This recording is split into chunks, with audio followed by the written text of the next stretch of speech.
With the sale of the Tote looming and the UK government yet again forced to intervene in the dispute surrounding the funding of horse racing, we spoke to John Penrose about his first few months as the coalition government's new gambling minister. In terms of what's changed, I guess the biggest thing, the thing that everyone's noticed so far, is our declaration of intent on the Tote. And while I appreciate that other governments have made declarations of intent, we're rather hopeful that we're going to turn it into action this time, which I appreciate again, many other people have said as well. But we are making some progress, and you all have seen some announcements which we've made over the course of the last couple of months. We've got some more lined up in the fairly near future. So we want to make progress on that. We've also made our intentions clear on the levy, trying to make sure that we depoliticise the process of dealing with the levy. And that's, I think, important because it's kind of a weird anomaly, frankly, in the 21st century, to have a process which requires a political intervention between two private sector organisations or two private sector industries, racing and betting, that if they can't agree on what ought to be a normal sort of commercial discussion, then they get to appeal to the Secretary of State, which is I can't think of a single other area where that happens anymore. So we want to deal with that. So those are the two sort of fundamental things. So quite a lot of change. One thing you will have noticed I haven't mentioned is any desire at all to reopen the 2005 Gambling Act or anything like it. I think everyone was in the industry and probably in the political classes was bruised enough by that. And I don't think I've yet to meet anybody who's talking about any desire for a fundamental re-examination of the way the industry is regulated or governed. It's there may be some important minor tweaks, but that's really where we are. Is there an obligation for gambling to contribute to further sporting levies or, for example, sporting integrity measures? That is, if you will pardon me saying so, a very big question.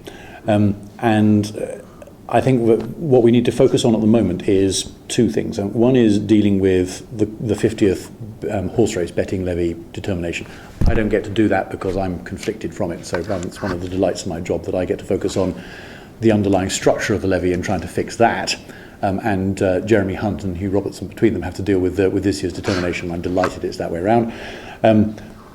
I think we need to sort out the horse race betting levy first, and we need to get that right, and we need to get that stable, and we need to find a successor arrangement of whatever kind, which is fair to all sides.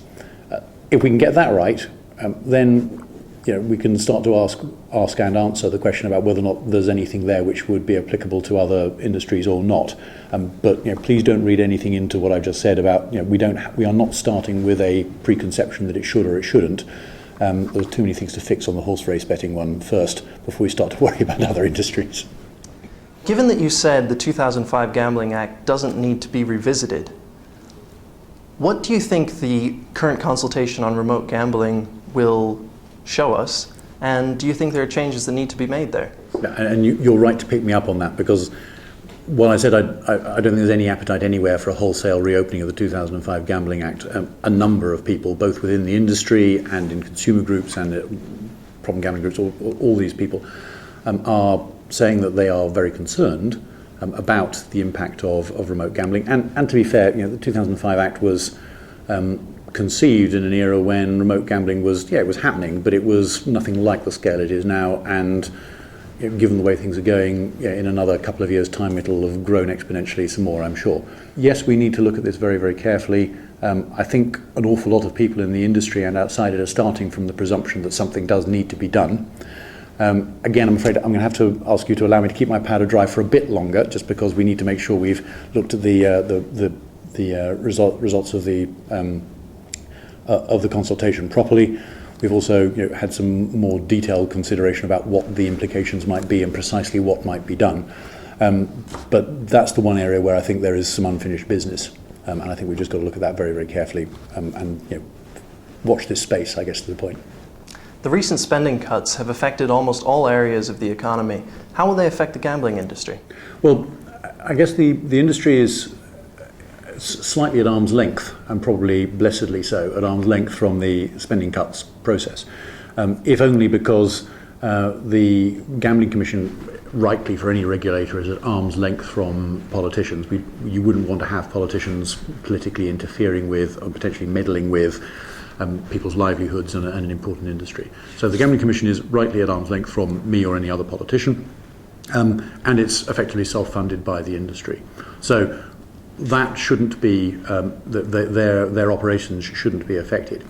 That said, what we have done is we've, in conjunction with almost any other public body of any kind, we're asking the Gambling Commission to become a great deal more efficient, and I've asked them to go away and look at how they're going to do that, not just in terms of the amount of what they do for the money they've got, which is obviously funded by the industry, so the industry I'm sure has a stake in making sure that its money is A, minimised and B, being spent effectively, but also in terms of the what they call the regulatory footprint, the amount of red tape, the amount of regulation. Can we achieve a safe outcome for the industry and have a properly responsible industry with slightly less regulatory top hamper in the process? The only part of the Gambling Commission that received government funding was the prevalence study. This has recently been cut.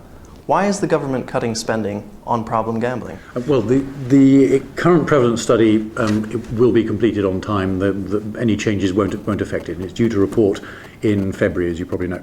We're lucky at the moment, perhaps not lucky, perhaps it's because we've had a properly regulated gambling industry in the past. Britain has a internationally pretty low level of problem gambling. I mean, any level's too high, but actually comparatively we do pretty well. We don't want to put that at risk. So we are discussing at the moment ways of making sure that either the prevalence study or its equivalent happens on an ongoing basis, so we continue to audit that. I'm aiming to make some announcements in due course, but there are plenty of other ways of achieving that outcome without necessarily spending taxpayers' cash on it. Part of the quid pro quo of any industry like gambling is that done properly and done in a respectable and responsible way, which the vast majority of the industry absolutely is, then it causes no problems and it provides a bit of harmless fun for a very large number of people. In the small number of cases where very occasionally you get operators who are not behaving responsibly, but even where they are behaving responsibly, you do get some people who are more predisposed and become problem gamblers. That is kind of a mess which wouldn't exist without the industry, and therefore the industry, I think, ought to be the people who fund and deal with managing the consequences, providing the help and support to people who are in trouble. And actually, the industry, to its credit, I don't think has ever questioned that, and has always said they think that's appropriate, and they want to be responsible. There's some very, very sensibly minded people in the industry, and they accept that and have done for a very long time, and I'm sure they will in future.